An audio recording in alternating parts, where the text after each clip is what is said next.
This photograph, I need to add a lot of extra color and background to the left side of the image to stretch it out and make it wider. So here's several steps to do that. The first thing I always do in Photoshop to get started is I duplicate the background.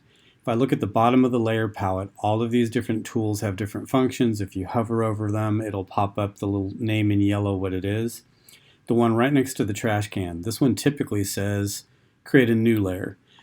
But if I don't want to create a new blank layer, if I grab an existing layer and yank it down and drop it on that create a new layer, what it does is it actually duplicates it. This way I'm going to work and I'm going to leave my protected background image here. I'm going to mess with the background copy and potentially some other things on top of it. First step is I want to see really how big this picture is. Image size. As I feared, it is 5 by 4 feet or something like that. And I already know that this needs to fit in a 24 by 10 layout. So I'm going to make sure the resample button is unchecked. I'm going to change the height to 11, giving myself a little bit extra freedom. But it's only 16 inches wide. Neat. Now that I know I know I need it to go from 16 inches to 25. Let's say I go back up to image, pull down to canvas size this time. I type in that I want the document to be 25 inches wide. But if I do this, it's going to make the extra space show up on both sides. So instead, I click here on the right, which is showing all these arrows pointing to the left, which means all the extra space I'm going to create is over here on the left-hand side. Click OK. Command 0 to make this fit in the box. Okay, to use this particular tool, easiest thing to do is to go grab it and to grab the rectangle marquee tool, which is up here, generally under the second tool below this move box. Draw a rectangle, but don't touch the ear. Matter of fact, don't get right on top of the ear. Maybe come to about here. Let go, go up to edit, and if I was to just go to the standard scale tool, this is what it would do. It would really stretch the background out.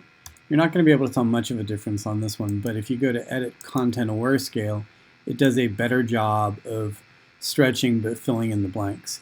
I would suggest typically when you do this, if you're going to add more than 1 inch, which in my case it's almost 9, don't try to do it in one big jerk. Instead, go for about half the distance, let go, hit the return button. I still have this new bigger box that is selected like this. Great. Go up to edit, pull down a content aware scale, and one more time to fill the distance up. Now I could decide that, and then Command D or Apple D to deselect the entire thing. I could decide that that's enough and just let it be. Yes, I can tell that this is more stretched out on this side than it is over in here. But for a quick fix, which would normally only take me about a minute and a half to do, it's probably more than fine. However, if these objects that had some more detail stretched out in the background were causing you a problem, you could choose to fix them one of two ways. I can go get the clone tool, the clone stamp tool, right below the paintbrush. Slide over onto my page. I'm going to probably, since the background's blurry, use a brush that has almost no hardness to it. If I was doing something that had a lot of incredible detail, I'd probably want there to be almost 100% hardness. I'm going to enlarge my paintbrush a tiny bit from 400 to 700. I'm going to come in here and I'm going to option click on this area so that then I can brush across this area. And I could sit in here and I could try to get rid of the most detailed things. And that's great, but I think that there was a lot of weird patterning here in the background. So possibly an easier fix is to go decide, instead of cloning or use the clone stamp tool, is to use the paintbrush tool. So I'm going to go find the paintbrush tool. I'm also going to increase the size of the brush until it's fairly good size. I'm going to use the eyedropper to click on my sky color, and I'm just going to say, here. I'm going to click on that in the foreground, and in this case I'm going to just fiddle with the color slightly but decide that that's probably okay. And now that I have the paintbrush tool loaded up with a very fuzzy edge on it, I could come in here and I could just paint. The only bad thing about this is it's going to make it solid, getting rid of any kind of texture on it, but in this particular case it's probably better than leaving all these weird kind of objects in the background. I could do this as one long move, or I could let go. I could come back and continue to do this even more. Continue on with this pale blue. I could zoom in a little bit, Command plus, I could maybe now switch to have a slightly smaller brush, and then I could decide how much of this I'm going to go ahead and paint out. Am I going to leave a little bit of the ring around the ear? Am I going to let it dissolve into the background? As long as you're careful, we can keep filling this up. Maybe even slide over and maybe even a little bit more in here.